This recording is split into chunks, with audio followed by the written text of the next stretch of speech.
coowul 94 milliards yi Ousmane Sonko tuddoon Mamour Diallo ba nu sukkandikoo kon ci yéenekaay bi la di l'enquête commission d'enquête ba kon seetal na Mamour Diallo fekk boobu président Abdoulaye Wade way di dalal ay politique ba ci ñu fare ci société civile bi journaliste analyste politique bi di Assane Samb ne gisewu ko kon ak lëkkaloo ndax PDS ci boppam amatul doole bi mu yore woon plateforme aar li ñu bokk kom nara wàccaat ci mbedd yi Ndakaaru yi ne lu nu bëgg moo di kon ñu bàyyi seen naataango bi la di Guy Marius Sagna ñoom sax kon jot nañ ci këyit gu leen di may ñu def toogaanu ñaxtu bu ni mel reportage bi tey ñuy wéy di wax ci tabaski bi jub si kon ak ñi nga xam si ñoo di téer yi ñu bëri ci ñoom nag nee nañu baare nañ bu yàgg li mbokk ak leneen buñ ci noppee dinañ ci boole nee ni ponk ba ci biti réew tàggat yaram soogaa dugg ci pàcc bi nu jagle laa daak cosaan mu gën caa fës kon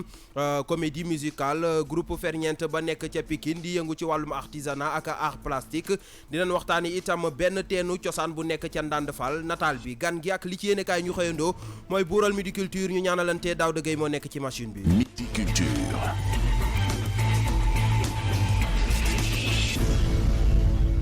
Midi Culture Serigne Saliou Seck ngeen ci àndal maam ci mbégte contentement bu mag di leen ko faram fàcceel dañuy daal di kon dugg ak yéen ca na leen ko waxee ca bopp ba tàmbalee ko kon ak ki fi nekkoon directeur u domaine ci ay jamono di kon Mamour Diallo moom nag ñu tuddoon ko ci coowul 94 milliards ci dossier TF 1451R ñu daal di koy taxawaloon kon ci atum 2019 bi commission d'enquête ba nag daal di nañ koy seetal ni ki fukki fan ak juróom ci weeru février atum 2019 lañ tàmbali woon lëñ bët mbir mu ni mel xibaar bi nag kon yéenekaay bi la di Le Quotidien moo ko daal di xamle mu teg ci ni sax commission d'enquête boobee war naa tàmbali kon li la di janloog taskatu xibaar yi bi fukki waxtu ak benn di 11h jotee ñu wëyal kon Midi Culture wax ci leneen ak président Abdoulaye Wade muy wëy kon di dalal ci fa muy dalloo ay politique ba ci tamit ay membres yu fare ci société civile bi loolee nag kon tekkiwul benn yoon ni kon président Macky Sall président Abdoulaye Wade kon ak lëkkaloo dina am ci biir ñu mel ni Ousmane Sonko ak ñu ni mel loolee ki ni gisee moo di journaliste analyste politique bi la di Assane Samb mu yokk ci ni kon PDS sax doole ji mu amoon kon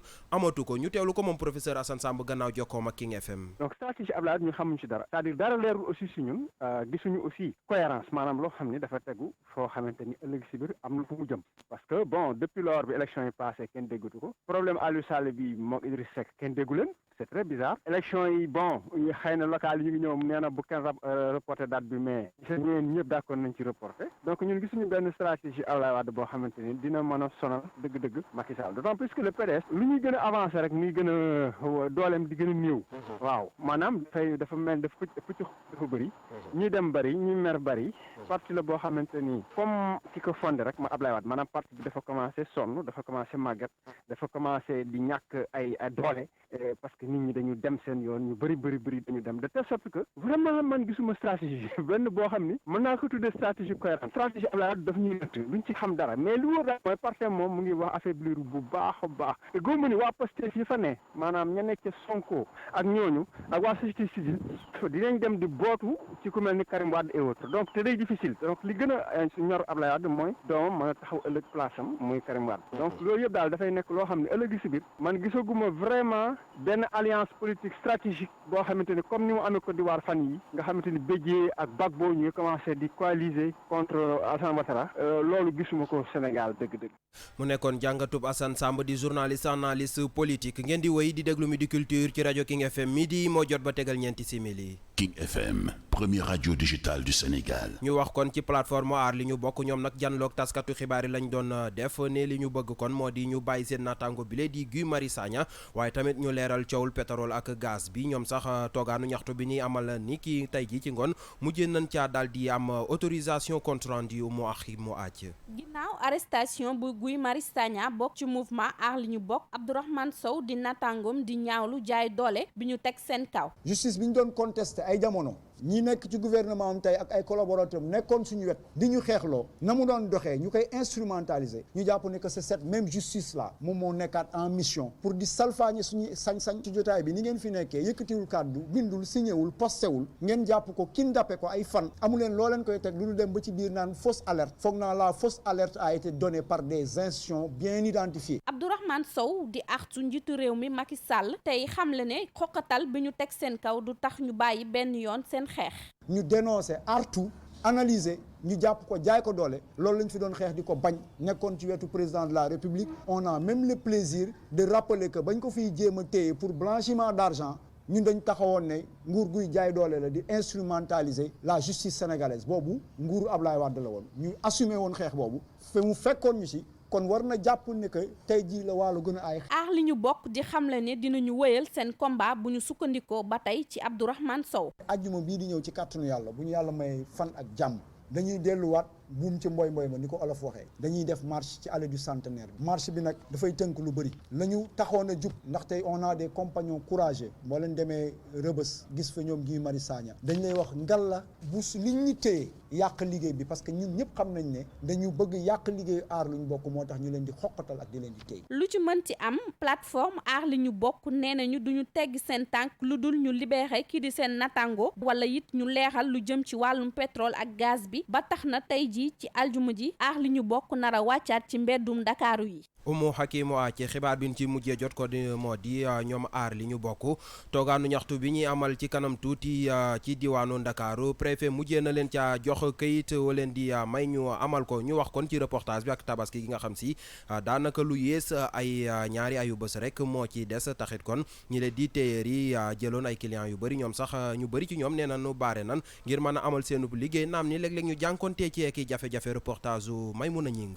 tabaski bi des lu yees ñaari ayubés ñi di tailleur yi ñu ngi yëngu bu baax ci ñaw yi ngir bégal seeni clientèle Pa Salif di tailleur mi ngi ñuy wax na muy dunde préparation bi le événement. bien ñaw yee ngi ñëw ñu ngi liggéey métti na mais bon ñaan nañ yàlla mu jeex avant le 10 bon ñaw yi bëri na trop métti na mais gëm nañ ne dina pare quoi. muy wax ba tey ni doole gi tabaski am tax na ñu baare ñaw yi bu yàgg. bañ baare yàgg na bañ baare man war na mën a def 3 semaines ndax tabaski événement mag la ñu koy bëgg a ñawlu doole bu mu am korte amul doole boobu quoi mais alhamdulilah ñaw yi mi ngi dem normalement instant yi tout se passe bien. ñu fekk ko ci atelier wam ba ne unité 26 Cheikh Tailleur mi ngi wax jafe-jafe yi ñuy faral di am ak tendance yi xew. bon événement bu ñëwee day métti trop ci tailleur yi frais yi day métti nag parce que ñaw bi moo demee noonu engagement yi ñaw yi moom dañuy ñëw rek mais stratégie nga siy demee rek da ngay am yoo xamante ne commencement bi yoo xam doo ko nangoo jël rek gàntu ne da nga fees même boo feesul sax tactique lay nekk rek parce que day am ñaw yoo xam dañ lay sonal dernier moment boo jëlee ñaw yi aussi am na ñoo xam ne force dañ lay buux na di nga leen ñawal am na ñoo xam ne mu am benn tardement xam nga téer yi yaa leen di daggal boo yéexee day am problème am na yoo xam ne yow rek yaa xam mën a dagg broderie bi moom ñu ngi koy dawal jigéen yi moom ren broderie amul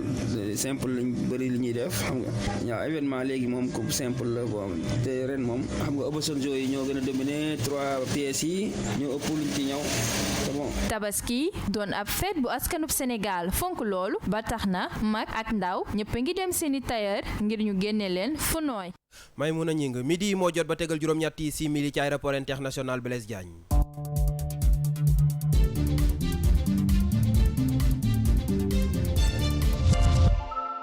bàkk boobee kon xibaaru biti réew yi lay yéegle ak ñun ci studio bi Kumba Ba maa ngi lay nuyu. maa ngi lay fay bu baax Serigne Saliou nuyu naa auditeur ak internet yu King FM. mi ngi noonu kon dañ koy tàmbalee ci réewum Soudan mu mel ni foofee kon ñeenti manifestant lañ fa daal di rey ci benn rassemblement bu doon am ca Omdurman. ñeenti manifestkat yoo xam ne kon faat nañ leen démb ci alxamis gi benn fan ci weeru août foofee ca Soudan ci jamono joo xam ne ay junni doomu aadama ñoom ñoo doon génn di wane seen bopp ci dëkk ba li ñuy naqarlu nag moom mooy faat ñi faat manifestekat yi ak doomu aadama ya te nee nañ ñu koy def ak ñi leen koy digal yëpp yoon deful dara ngir rek seen digg maanaam pataaral la ci wane bu ñu sukkandikoo ci comité bi ëmb médecin yi nag nee nañu ay doomu aadama yu bëri tamit ñu ngi fay ñëw nag amee ay gaañu kon situation politique ba ca dëkk ba jamono ji dafa bloqué ndax réunion bi waroon dox diggante conseil militaire bi yor transition ba ak coalition bi yor force liberté ak changement ba fii amagul ci fàttali kon ñoom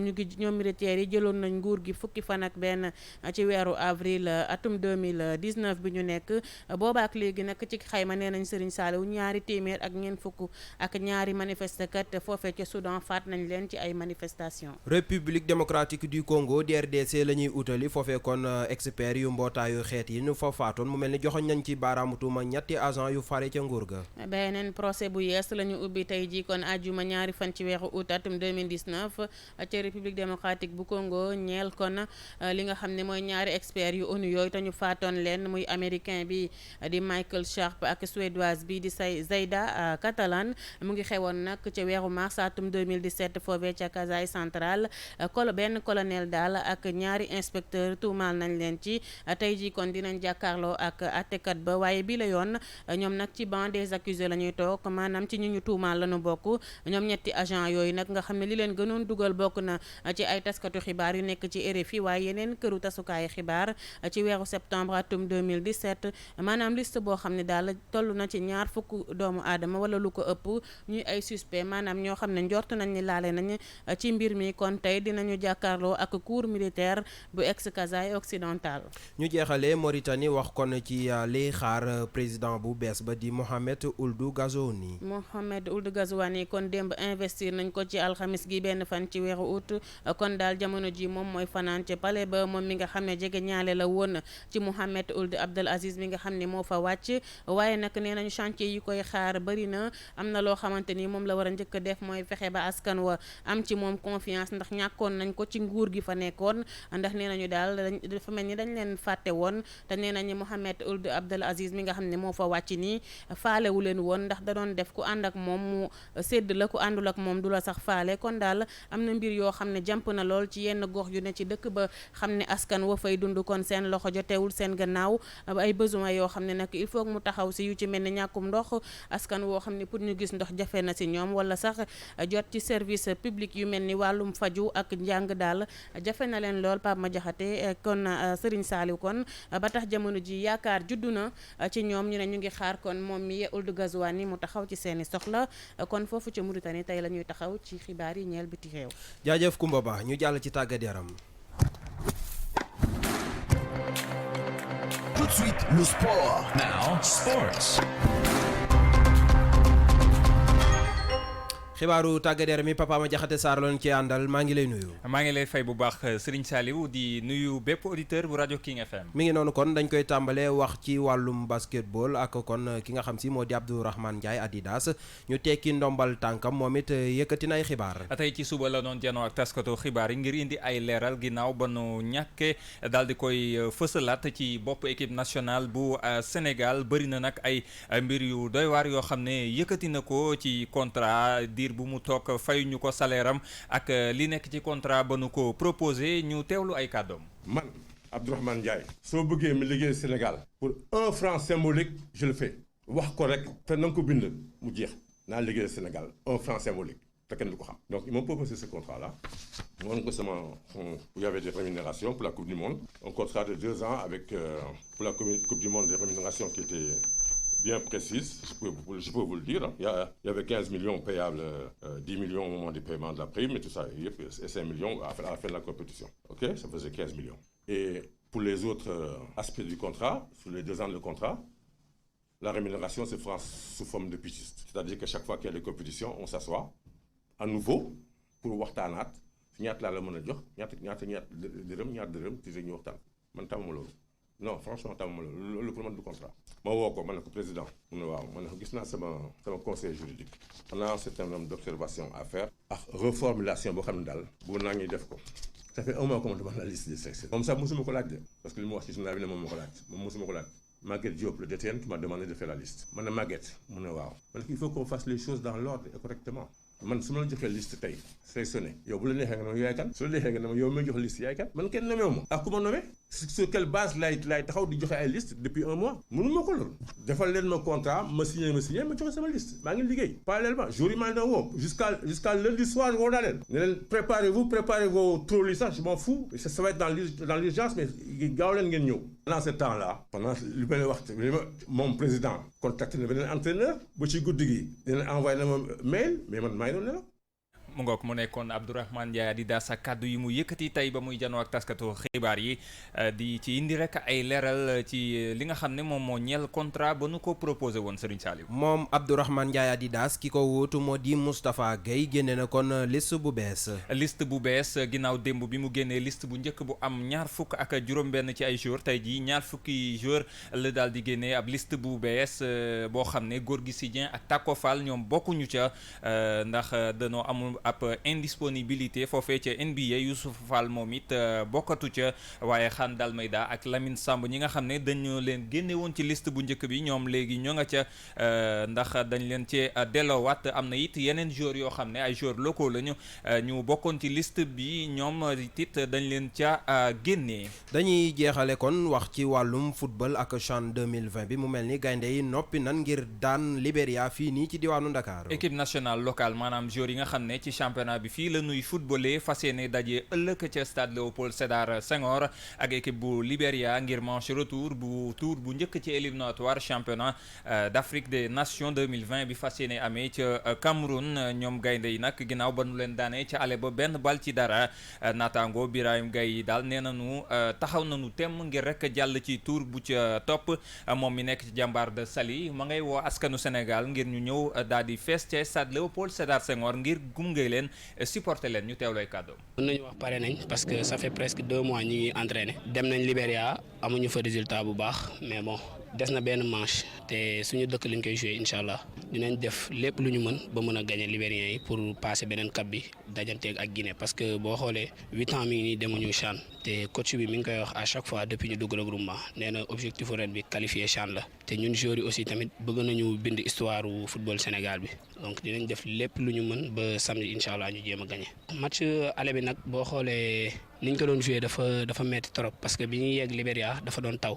na taw yu bëri ba jouru match bi taw bi arrêté en plus ñoom seen président mi ngi fa woon public bi ñëpp ñëw donc ñun aussi tamit ñi ngi ñaan peuple sénégalais yi ñu ñëw soutenir ñu parce que ñun football rek la ñu am waaw ngir ñu mën a def résultat bu baax. mu ngoog gaynde yu locaux yi fas yéene amal jongante ëllëg ak Libéria ca stade Léopold Sédar Senghor di am yaakaar am ci ndam ngir mën a tase ak Guinée ci beneen manche bi Serigne Saliou foofu sax la ñu yemale xibaaru tàggat yaram yi. cant ak ngërëm ñeel na la bu baax a baax Papa Ma Jaxate Sarr xibaaru caada yi bu bàkk bi daanoo tàbbal nu ci faram-fàcce gi. xibaaru caada yu wér te woo. dañ koy tàmbalee wax ci comédie musicale nekk mbir moo xam si wàllu musique la waaye daanaka reetaanloo gi moo ci ëpp ñu bëri nag jamono ji di ko def di ko jaarale ci l'internet bi taxit ñu bëri di leen ca topp reportage Ndeye Mati Dian. théâtre way ak fecc la ñuy boole ngir reetaanloo nit yi comédie musicale bokk ci art mu tàmbalee bari ñu koy def fii ci Sénégal youtubeur yi di ci def jéego yu am solo jaw ketchup famille théâtre la bokk Cheikh Tidiane Diop daaree ko mooy sama maam moo jur sama yaay yàgg naa bëgg def affaire de théâtre cinéma mais bon musuma woon am opportunité bi parce que dama nekkoon di football mais daaw dama toogoon seetaan benn vidéo par hasard nii maag sama benn xarit ñu toog ma ne ko booy kii di mu def metti na ma est-ce que du ma taal sama caméra wax ak moom rek ma taal sama caméra téléphone mu filmer ma wax ci vidéo bi vite fait nii dugal ko rek nit ñi commencé di ko partager. ñuy faral di jëlaat ay wayu jàmbur di ko soppi ak seeni baatu bopp ngir reetaanloo. tey dama fatigué dëxin rek laa xiif dëxin bu am bopp ak yaa laxas lépp ci biir. bi muy door a siiw fii ci Sénégal ñu ëpp ci ñoom dañ daan tànn benn nit wala ñuy wax ci benn mbir dong ñuy gën di dem ñuy tànn ay sujet d'actualité di ci andi seenum gis-gis ci seen façon am sax ñuy lancer ay messages yu positif jëmale ko ci ndaw ñi jaaree ko ci seen comédie musicale boobee ñuy def. pétrole dëkk bi bu mu jógee 6 000 milliards yi xam nga bu baax sa 400 000 doo ko jot. mu mel ni lu ñuy def neex na lool askan wi ndax bari na ñuy dugal seeni vidéo am ñu koy reprendre di ci def ay challenge.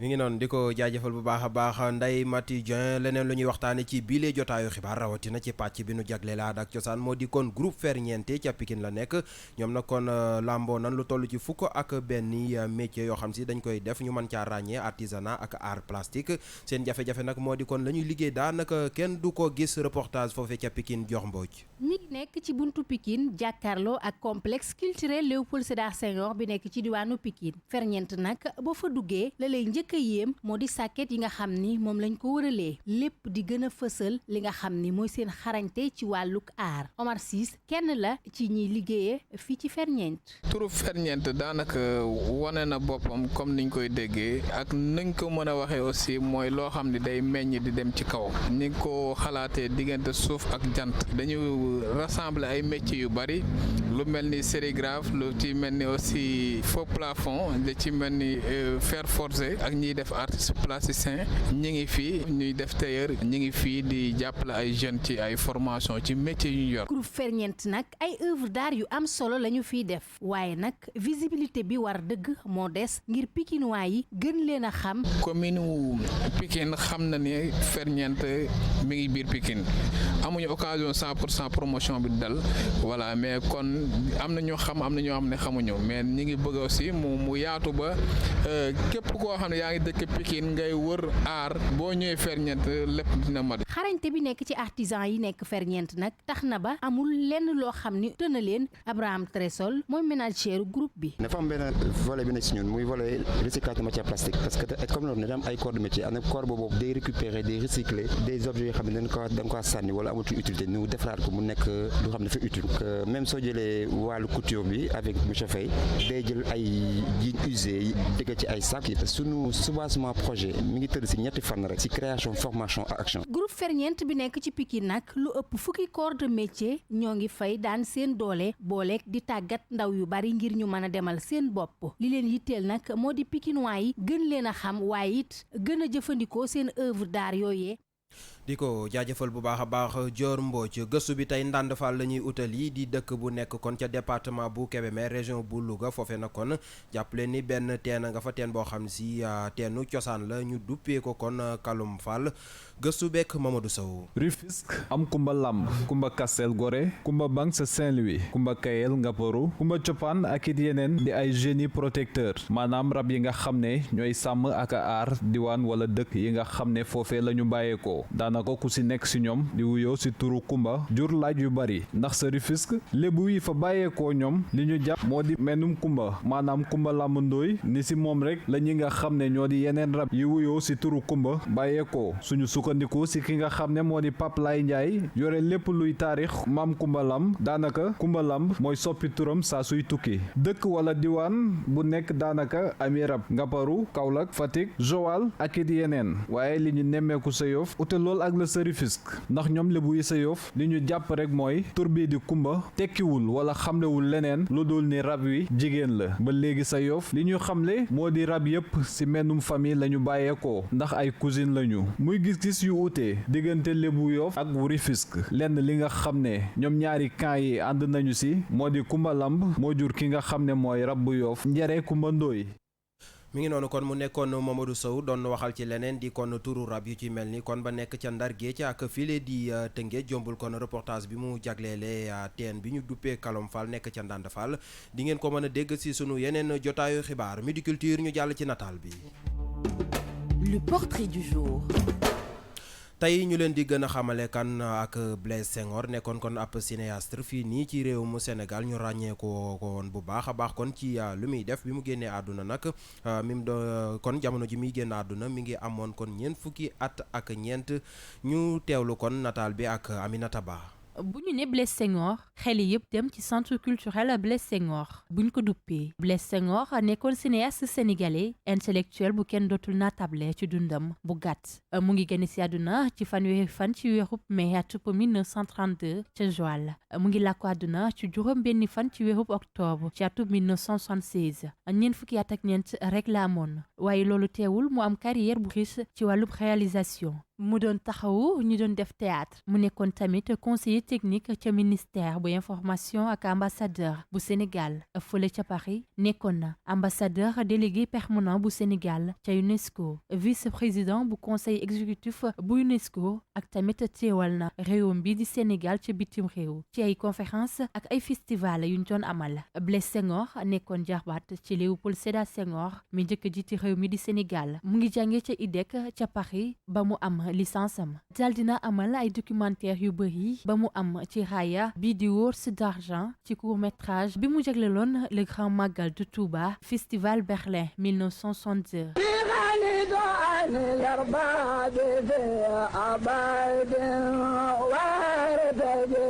Blaise Senghor mu nekkoon délégué bu film Liberté 1 bu français Yves réalisé woon mu nekkoon xalaatu président Léopold Sédar Senghor mu ngi takk soxna ci atub 1961 ñu am ñaari bant ginnaaw bi mu feebaree ci la daal di bàyyi tournage yi Blaise Senghor taxawal société bu production cinéma bu mu duppee Union cinématographique africaine. ngërëm ñeel na la bu baax a baax Aminata Ba Midi Culture ñu jàll ci gan gi. Midi Culture ganu xibaar yi. tey ñuy waxtaan kon ak Abiba moom mi kon di am ndaw nekk tamit ab woykat di soog a jot lijaasam bi le di baccalauréat nekk tamit kon ci waajal anniversaire boo xam si nee na kon fukki at ak juróom-ñett la ci daal di amee moom nag mi ngi wax ci bile laaj ak tontu bu mu seq ak Pape Madiakhaté Sarr ni muy boole li le di njàng mi ak li le di musique bi ñu teewlu leen. Abiba maa ngi lay nuyu. maa ngi lay fay. alors tey yaa nekk sunu gan Midi Culture Abiba ngay préparer sa anniversaire sa birthday bi alors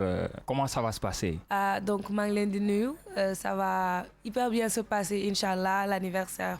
lépp pare nañ ko pour que événement bi réussir inch'Allah di ngeen xam ne xale màgg na di ngeen am show spectacle son et lumière so li may wax rek bu ko kenn raté ngeen ñëw ñu def suñu été bam neex. alors yaa ngi koy wax spectacle lay doon mais ci biir alors nan lay demee di nga indiwaat li nga xam ne jot nga ko def également ay nouveautés sans doute am nga loo xam ne yaa ngi koy préparer gars yi. oui exactement en effet am na loo xam ne ñu ngi leen koy waajal lu rëy sax donc dañoo indi ay nouveautés daal di gën a jekkal son yi indi spectacle donc inch'Allah ku ko ratewul daal di nga fekkee show bu nice loolu mooy suñu événement avec des artistes invités ay ndaanaan donc inch'Allah daal dina neex. alors fu mu toll nii wax nga ko xale màgg na alors lan la ñu war a xaar ci suite carrière u Abiba beneen trajectoire lay doon yeneen facette ou continuité lay doon. waaw yeneen facette rek comme d'habitude inch'Allah dinañ am tamit continuité ak évolution bu ñuy remarquer inch'Allah en tout cas les projets sont là bu ñuy suivre samay page ci réseaux sociaux yi muy Instagram wala Facebook dinañ xam Abiba ci lan la nekk ak lan la leen di waajal. Abiba lan mooy force am gis nañ ko yaa ngi doon allier étude ak musique bi lan mooy sa force. bon mën naa ne concentration la ak tamit jéem a góorgóorlu jéem koo ñafe donc du lu yomb di jàng di wéy en même temps d'ailleurs ñiy jàng di def sax yeneen activité yombul ci ñoom mais rek nañ ci def fula parce que buñ ko demee ba allier correct c'est parce que mën nañ ko def donc buñ ko gëmee def ci seen fula inch'Allah dinañ ci réussir. justement maintenant am nga sa baccalauréat nga war a jàll ci beneen stade en même temps yaa ngi def musique alors lan nga prévoir def continuer allier les deux naka nga fas yéene organiser wu. bon je vais m'organiser comme j'ai toujours fait ndax bi may wéy ba tey damay jàng en même temps donc dañuy continuer rek di jàng di wéy en même temps di organiser wu di jox lu ne rek wàllam bu jàng jotee ñu jàng bu wéy bi jotee ñu wéy donc dinañ am organisation ak planning boo xam ne buñ ko toppee rek benn problème du am. day wane ne peut-être un message la booy lancer ñeneen ñi nga xam ne ñu ngi yëngatu ci wàllu art et culture de façon générale di jàng en même temps que mën na nekk allier les deux. bien sûr parce que boo xoolee rek suñuy pas fi ñu koy teg nii es bi foofu la donc nag nañ ci continuer rek donc képp kuy bëgg a wéy fekk yaa ngi jàng wala nga nekk ci sax nag donc nañ ko yeggali rek ba am yenn niveau yi. Abiba ñu ngi lay jaajëfal. maa ngi leen di fay merci beaucoup. yaa nekkoon tey sunu gan ci Midi Culture. jaajëf yow tamit Papa Madiakhaté Sarr doon dalal ganu Midi Culture ñu xooli li yéenekaay yi xëy li si yéenekaay yi ak Serigne Saliou Seck. njombe la amoon ca Tambacounda daanaka yéenekaay yi nu xëyandool ñoom ñëpp xëy di nu yëgal ni gendarmerie teg nanu loxo ñanu njort ni ñoo faatu commandant brigade bu Koumpentoum nu tax ñoom ñëpp maase di leen tàcc ak di leen sarxoleel Le Témoin yéenekaay gendarmerie daal wane waat na ni ndaanaan dëgg lañu ndax nag keroog defkatu ñaawteef yi faate seen naataango ba ca Koumpentoum ca lan dogo kitaabu ne du nu nelaw lu dul ni danoo tekk loxo defkatu ñaawteef yi Le Soleil ne bëy daal du sóoru maasum baayam L'Observateur boole ca ne jalooreet boroom a koy nettalil boroom journal Rue 15 angle corniche bi ne jaloore dëgg la gendarmerie nationale def tax nag juróom-ñaari fan rek la gaañi def démb ci alxames ji ci suba teel la ñu teg loxo punkal mi jiite woon defkatu ñaawteef yi ti wuyoo ci turu pël bu rafet turam dëgg di Idrissa Sow bokk ci juróom-ñaari band yi gën a màgg ci zone bu Koumpentoum te nag moom pël bu rafet booy seet woyu ba egsi ci moom jàppal enquête yéenekaay mel ni ku naan waaye woyu bandey baayam journal bi ne tey laa leen di wax secret yi gendarmerie lamboo woon ba jàpp defkatu ñaawteef yi diggante Payar Méréto Maka Koli Bantang ak Koumpentoum fa la takk deri tegoon seeni bagage ak seeni dëbës boole kooko di xeltu bàyyi wunu lu toll ni tarfatal ay ni ba nanu tegee loxo pël bu rafet nekk chef de gang ak juróom-ñaar ci ñoom Le Témoin yokku ca ne woyu wi kay tegub jeeñ dëgg ak ndëgg sërëx la ko gendarmerie gendarmerie nationale lalal boole ca nag ak matériel bu doy te yéeme le quotidien moo tax lanu jàpp ëpp na juróom-ñaar waaye fukk ak juróom-ñeent ci ñoom takk der yi tekk nañ leen loxo l'observateur ne lu ci mën di am daal ñi nu njort ni ñoo faatu commandant gendarmerie bu Koumpentoum gendarme ya tekk nañ leen loxo te nag bés bu nu am lan tekk yoon ba pare dinañ xam ni bés yi góor a koy bàyyi keneen ku doon am lan tekk yoon ba yoon tegoon ko loxo moo di borom dëkk bu Toubacouta le quotidien yéene kaay ne moom kay dafa mujjee ñàkk bakkanam ca biir kaso ba l'observateur ne Seyni Sané la tudd dañ koo tuddoon ca Njombel amoon ca Boffa Bayotte tax ñu jàppoon ko yóbbu kaso ndax nag moo nekkoon ba fii borom dëkk Toubacouta Ibou Sané di doom ci Seyni Sané ma faatoo ca biir kaso ba ne baayam ni nu ko tegee loxo ba ni mu faatoo dara jaaru ca yoon teyit waajuram wu góor wi dafa feebaroon ba àgg ci lool ba tax du bàyyi mu sedd ndax faawu mbir mi leer mbirum 94 milliards yi nu tuddoon Mamour Diallo léegi tey mu leer l'observateur ak le quotidien ne commission d'enquête ba kay seetal na Mamour Diallo ci ak fàttali moom Mamour Diallo Ousmane Sonko moo ko tuddoon ci mbirum njublang ñu xayma ko mu toll ci juróom-ñeent fukk ak ñeenti milliards di 94 milliards waaye nag ca mujjantal ga yéenekaay bi nee na waa commission bi li nu xamle moo di détournement amu ci benn yoon dal na ci kaw Guy Marius Sagna la tribune ne loolee moo tax ñu tàmbali woon ab pétition ngir ñu bàyyi ko mu delluwaat këram journal des médias bi yokku ci ne ay punkal yu bëri naka wàll si nañ ci biir yëf yi te nag nee nañ li nu bëgg moo di ñu bàyyi seen naataango bile di Guy Marius Sagna mu ñibbi waat ci ni mu gënee gaaw biir këram waa aar li ñu bokk moom ne tey jii ñëpp dinañ leen dégg ci mbeddi Ndakaaru yi li nu gëj a dégg kay mooy ab taw bu bëri la baykat yi soxla jamono ji ubbil Vox Populi Sidi Ba nekk porte parole CNCR ne ñàkkum ndox mi moo ngi leen di bëgg a ëlëm ndax nag diirub ñaar fukki fan ak ñeent yi mu toog te tawu ko rek tàmbali na leen a dugal ci bekkoor. mu nekkoon kon li yéene kaay xëye tey Midi Culture ci rajo King FM dañuy jeexale jotaay bi ak wàllu musique ak Aboubakary Samb ci woy bi mu duppee Khoureychi ni yaay seen géer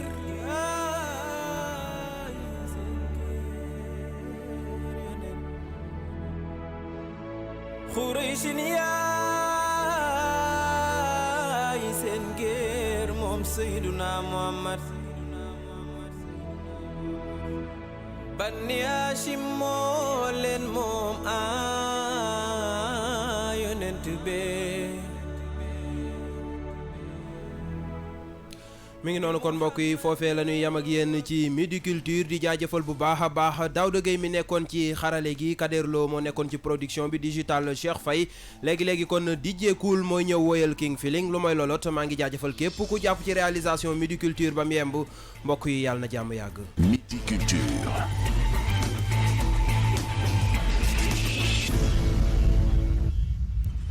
Ne bougez pas, c'est l'heure de la pub.